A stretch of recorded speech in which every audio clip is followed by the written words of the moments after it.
Pessoal, tudo bem?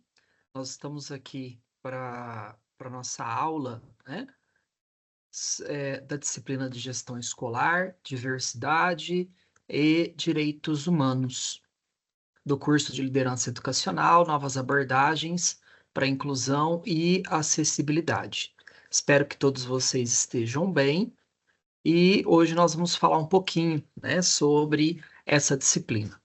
Só que antes de iniciar, né, falando dessa disciplina em específico, eu queria aqui falar com vocês, né, diretamente com vocês, cursistas, que são, na sua maioria aí, ge- pertencentes, né, à gestão escolar, sejam diretores, vice-diretores, coordenadores pedagógicos ou supervisores escolares, né, dependendo da nomenclatura aí que a rede que vocês atuam utiliza, porque é natural, né?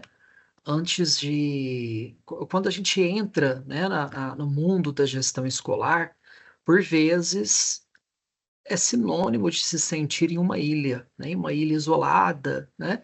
Porque tem dias que parece que nada flui, né? Tem dias que parece que os professores estão desmotivados, que as famílias elas nos cobram soluções rápidas, que a secretaria nos envia novas e novas e novas demandas, e nós ficamos com a sensação, né, de carregar o mundo nas costas, quase sempre sozinhos, né? E eu sei como é essa sensação. Eu já fui diretor escolar na cidade de Uberaba, diretor de ensino da rede municipal. Hoje pertenço, né, à gestão escolar, porque eu sou supervisor coordenador, né, pedagógico da rede municipal. Mas eu quero dizer a vocês, né, nenhum diretor está sozinho de verdade, que o peso da gestão escolar só se torna um fardo insuportável quando acreditamos que precisamos dar conta de tudo, né, de forma individual, de forma isolada. E não é assim, né? A gente sabe que a escola é uma comunidade. E se essa escola não está funcionando como uma comunidade, há algo aí urgente que precisa ser revisto, né? Porque é papel dessa disciplina também falar um pouquinho sobre a questão da gestão democrática. E a gestão democrática ela só existe e também existe, né, justamente para que possamos nos lembrar disso, né, que dividir as responsabilidades, ouvir diferentes vozes e, acima de tudo, construir coletivamente é a única forma de transformar a escola num espaço que realmente seja inclusivo e humano. Não é um papel fácil, né? É um papel muito complexo. Mas quando partilhamos as decisões, quando ouvimos professores, estudantes, famílias, funcionários, percebemos que os problemas não são apenas nossos, que são de todos. E o mais importante, que as soluções, elas também não precisam virem, né, somente de nós. E a gestão democrática, ela não é apenas um conceito bonito, né, que a gente aprende na faculdade e nos cursos de formação continuada, e que também, né, e também nos documentos oficiais, que ela pode se tornar, sim, uma estratégia de sobrevivência e, acima de tudo, de fortalecimento, né, humano para quem lidera. Que ela nos permite sair dessa ilha que eu comentei com vocês no início da minha fala, atravessar a ponte, né, encontrar apoio nessa comunidade escolar. Então, por isso, essa reflexão que eu quero propor hoje, ela é centrada, né, em uma pergunta-chave. Como podemos transformar o peso da gestão em uma construção coletiva? Né? E quando eu falo de uma construção coletiva, uma construção que não isola, mas que une pessoas. Então, que possamos pensar um pouquinho sobre isso. E indo mais especificamente no nosso conteúdo, para começar, eu gostaria, né, de refletir junto com vocês uma outra questão. Se a educação ela é um direito de todos, Porque ainda hoje, né, mesmo diante de tantas discussões, né, de tantos estudos já realizados, nós ainda temos tantas barreiras que impedem a participação plena de muitos alunos na escola. Se a gente rememorar, né, a Declaração Universal dos Direitos Humanos, ela diz o seguinte, abre aspas: "A educação é um direito de todo cidadão, sendo gratuita e obrigatória no ensino, básico". Então o que que isso significa, né? Significa que nós não estamos falando de um favor, né, mas de um direito, eh, que deve ser cumprido. Mas a gente sabe que os desafios existem. E cabe a nós, né, no nosso ambiente de trabalho, colaborar para que eles sejam superados. Sabemos que nem tudo depende da gente, mas aquilo que está ao nosso alcance, né, a gente precisa fazer e a gente precisa realizar. No módulo 1, lá no plano de ensino, nós estava previsto que discutíssemos justamente esses princípios, né, os direitos humanos, a acessibilidade e o desenho universal. E a ideia é justamente que o ambiente escolar, ele precisa ser planejado para todos os estudantes. Desde o início, esse planejamento, né, para que não se torne necessária a questão do adaptar depois. Porque é comum, né? A gente primeiro faz um projeto e depois a gente vai adaptando, né? E para quem tem deficiência ou dificuldades, né, específicas, é necessário, né, já que nós temos aí na escola a questão do plural, né, nós atendemos a todos os alunos. Então é necessário que possamos realizar, realizar todas essas questões logo no planejamento. E aí eu convido vocês a pensar numa situação. Vamos pensar numa situação hipotética aqui, que uma escola ela recebe um aluno cadeirante, né, mas o prédio só tem escadas. Então a gestão ela é pressionada de vários lados possíveis. Vocês são pressionados de vários lados possíveis. E aí corre, né, para improvisar uma rampa de acesso, que por vezes pela correria e por ser uma adaptação acaba não cumprindo perfeitamente seu papel, né. Agora eu pergunto, isso realmente é inclusão ou é apenas um remendo, né, que é a questão do adaptar depois, que a gente comentou. Então eu deixei para vocês como leitura base um texto da professora Tesani, em que ela nos mostra, por meio desse artigo, que a inclusão ela não pode ser pensada como uma resposta emergencial, mas sim como um planejamento estratégico de gestão escolar. Ou seja, o gestor, né, lógico que por meio da gestão compartilhada, ele deve antecipar essas questões, né, pensar em políticas de acessibilidade e, acima de tudo, promover uma escola para todos. E a gente sabe, pessoal, que quando entramos nessa questão, por exemplo, de adaptação escolar, modificação na estrutura física da escola, vocês podem estar pensando aí, ah, mas ele não conhece a escola, né? Porque eu não consigo, eu não tenho autonomia para fazer isso, porque isso depende da secretaria e de uma série de autorizações. Eu entendo isso. Mas, em muitos casos, eu me deparei com algumas unidades em que, às vezes, o aluno, né, tinha adaptado, parte da dispensa para que tivesse aula, porque o aluno não conseguia subir, né, não tinha uma rampa de acesso para o aluno, tinham somente escadas. E uma vez eu questionei para um gestor que estava nessa situação assim: "Mas você já formalizou, essa situação para a secretaria?" Porque você, enquanto gestor, tem que dividir os problemas, né? Porque quando eu divido o problema, eu deixo de ser o único responsável por ele. Não, ainda não formalizei. Falei, pois é porque eles, quando questionados, eles vão falar, eu não estava sabendo. Então, para que a gente nunca esqueça isso, que quando eu compartilho, né, uma situação, eu também estou dividindo responsabilidades. E quando a gente entra no módulo 2, estamos falando mais especificamente do papel das práticas pedagógicas da gestão democrática. E a autora, Tesani, ela destaca que a escola ela só será realidade quando docentes, diretores e funcionários atuarem de forma coletiva, verdadeiramente coletiva. Ou seja, não é só o papel do gestor ou só o papel do professor. É uma construção de uma rede de colaboração.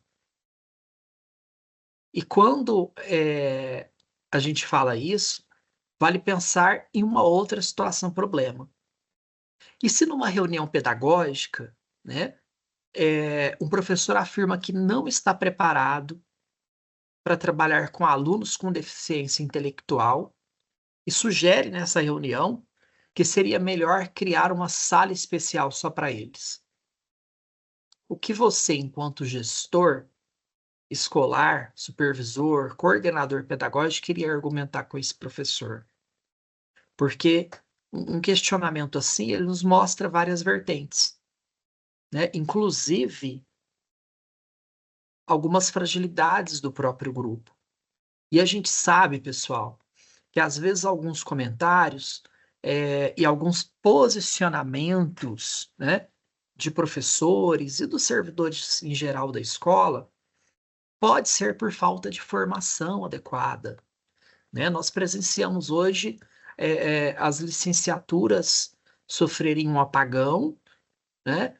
E, acima de tudo, essa qualidade no processo formativo, ela vai se esvaindo, né? Tanto que o governo lançou um pacote aí de medidas, especialmente para as licenciaturas, né? Com 2 anos de adequação para todas as IES, justamente para se frear um pouco esse problema.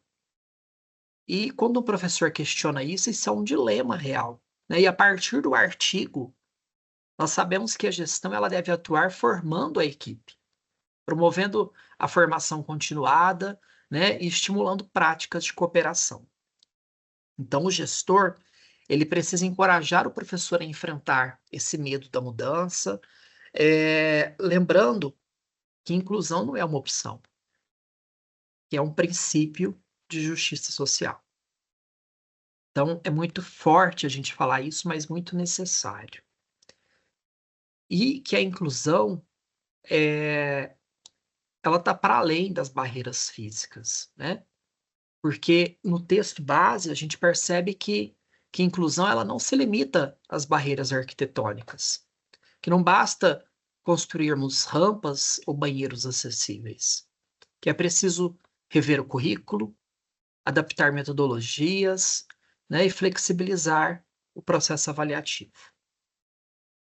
Porque não é possível que sejamos inclusivos permanecendo com o mesmo processo avaliativo de sempre. E aqui podemos levantar mais uma situação problema, que se um aluno com dislexia não consegue acompanhar a leitura no mesmo ritmo da turma, a escola deve simplesmente deixá-lo repetir o ano? Ou deve flexibilizar, né, os instrumentos de avaliação para esse aluno? Será que estamos atendendo toda a diversidade da sala de aula? Eu sei, pessoal, é um desafio. Então, de acordo com os documentos oficiais, né, analisados por Tesani no artigo, a escola ela deve realizar adaptações curriculares de pequeno e de grande porte, né, que envolvem desde ajustes do professor até mudanças conduzidas pela gestão escolar. Então, isso significa que a escola ela precisa planejar os currículos de forma acessível, onde todos possam aprender, mesmo, né, que por caminhos diferentes. E aqui eu compartilho para vocês que a gente só consegue, né, romper algumas questões quando a gente olha realmente para o aluno.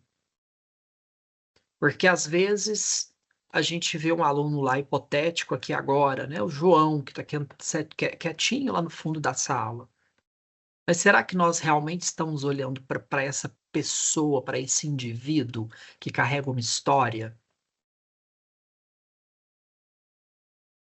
E um dos pontos mais fortes, né, do artigo é justamente a defesa pela gestão democrática. E a autora ela afirma o seguinte, que a gestão escolar ela cabe muito mais do que uma técnica. Cabe a ela incentivar a troca de ideias, a discussão, a observação, as comparações, os ensaios e os erros. E para isso é necessário liderar com profissionalismo pedagógico. Isso quer dizer que o gestor ele não pode apenas ser visto como um administrador de recursos, né? Mas sim como um líder pedagógico, responsável, acima de tudo, por promover um ambiente inclusivo e participativo. E aqui a gente pode propor, inclusive, uma reflexão. Como cada um de nós, em nossos papéis na escola, seja como professores, né, eh, gestores, coordenadores, como nós podemos contribuir para que a escola não apenas receba o aluno, mas que garantam que esse aluno ele realmente se sinta pertencente a esse espaço. Então é necessário que a gente pense isso, porque a partir do momento que o aluno se sente pertencente àquele espaço, tudo fica mais fácil, tudo fica mais leve. E será que os nossos professores que atuam nas escolas, será que eles se sentem pertencentes a essa escola? Então, se juntarmos os dois módulos, nós podemos entender o seguinte, que no módulo 1, ele nos dá uma base ética e legal, né, os direitos humanos, a acessibilidade, o desenho universal. E no módulo 2, ele nos mostra o como fazer, né, práticas pedagógicas inclusivas, gestão democrática, estudos de caso e soluções coletivas. E o fio condutor entre esses dois é justamente a ideia de que a escola é um espaço de transformação social. A escola é um recorte da sociedade. Então, tudo o que acontece na sociedade acaba acontecendo na escola, porque a escola é um recorte da sociedade. E como destaca a própria autora, a educação inclusiva, ela necessita proporcionar, em suas práticas cotidianas, um clima organizacional favorável que estimule o saber e a cultura e que proporcione aos alunos o desenvolvimento de conhecimentos não somente técnicos, mas éticos, políticos e humanos. E quando eu falo isso, eu estou falando de formação integral. E para fechar, né, a nossa aula aqui, eu deixo uma provocação para vocês. E o meu intuito aqui é trazer muito mais perguntas do que esclarecimentos. E façam essas provocações, né, em reuniões pedagógicas, para que haja discussão e movimento na escola. Se a inclusão é um direito e não uma escolha, como podemos transformar os desafios cotidianos em oportunidades para construir uma escola melhor? E a resposta, né, para essa questão, ela passa pela gestão escolar democrática, participativa e inclusiva, que não apenas responde a problemas, mas que planeja, antecipa e cria condições reais de igualdade. E como disse, né, o documento de Salamanca, citado no artigo base, uma administração escolar bem-sucedida, ela depende do desenvolvimento ativo dos professores. Por isso eu questionei para vocês. Esses professores se sentem pertencentes a essa unidade?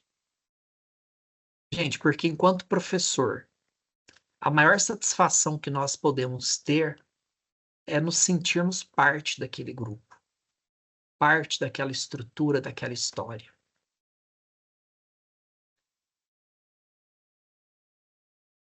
Então, uma administração escolar bem-sucedida depende do desenvolvimento ativo de professores, da cooperação e do trabalho em grupo para atender às necessidades dos estudantes. Então, a gestão escolar, ela acaba sendo sim o coração da inclusão escolar. Espero que essas reflexões tenha, né, de uma certa forma, tocado a todos vocês. São reflexões extremamente necessárias e que a gente precisa, né, estimular esse debate nas escolas. E espero que vocês o façam, né, nas escolas que vocês atuam, porque é muito necessário que a gente realize esses debates e essas discussões. Nos encontramos no Fórum de Dúvidas e nos chats. Um abraço a todos e até breve.